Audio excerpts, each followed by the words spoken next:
Qu'est-ce qui vous rebute le plus dans la danse sociale? Pour moi, ce sont les yeux morts. Des yeux morts, non engagés. Le regard de quelqu'un qui n'est pas du tout intéressé et qui s'ennuie complètement dans la danse. Cela peut être très décourageant pour votre partenaire, si vous avez l'air de vous ennuyer, d'être apathique ou de ne pas vous intéresser à la danse. Le backleading. Dans l'un ou l'autre rôle, sentez leur pouce, surtout s'il serre. Il existe des poignées qui permettent de sentir les pouces, mais les débutants les serrent. Si vous savez, vous savez. En tant que meneur, c'est un véritable défi lorsque la personne qui suit a la tension et le cadre d'une nouille mouillée. Un bon cadre est léger moyenne avec de l'élasticité, pensez à un élastique. À l'autre bout du spectre. La pire expérience pour les suiveurs est généralement une piste très molle.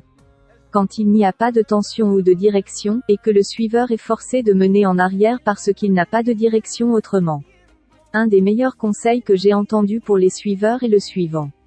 Si un suiveur n'est pas sûr de ce que le leader lui demande, il ne doit rien faire, ou juste continuer à faire le pas de base. Dans une classe de débutants, si un leader ne dirige pas quelque chose clairement, le suiveur ne doit rien faire. Si le meneur a l'impression qu'il doit dire à la suiveuse ce qu'elle est censée faire, dites-lui gentiment quelque chose du genre, alors dirige ça. C'est votre travail, d'apprendre à le diriger sans parole. Si vous vous sentez plus patient, dites quelque chose de moins hargneux comme « Oh, je n'ai pas senti cette direction ». Ne sentez rien, ne faites rien. C'est également un défi lorsque la personne qui suit fait tellement de mouvements tape à l'œil que cela interfère avec son timing et la piste. Le moins est généralement le mieux. Manque de conscience spatiale. Tout le monde se heurte à quelqu'un de temps en temps, mais un leader qui essaie de diriger des mouvements super voyants sur une piste bondée et qui me fait entrer en collision avec d'autres danseurs est frustrant.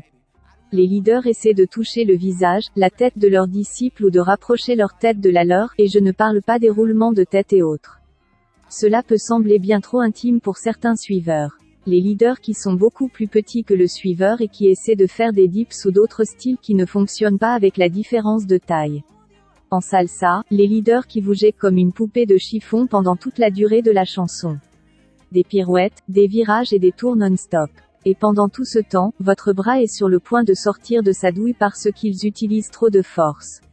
Les leaders super avancés qui ne font que des shines tout le temps au lieu de diriger et d'essayer de créer une bonne danse pour le leader et le suiveur.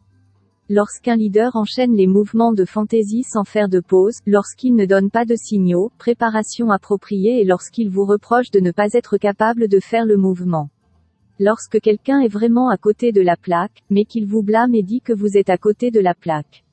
Flirter ou être ouvertement sexuel pendant la danse. Je n'ai rien contre le fait de flirter si c'est pendant qu'on est sur le côté et qu'on ne danse pas, mais pendant la danse, c'est ce sur quoi je me concentre exclusivement.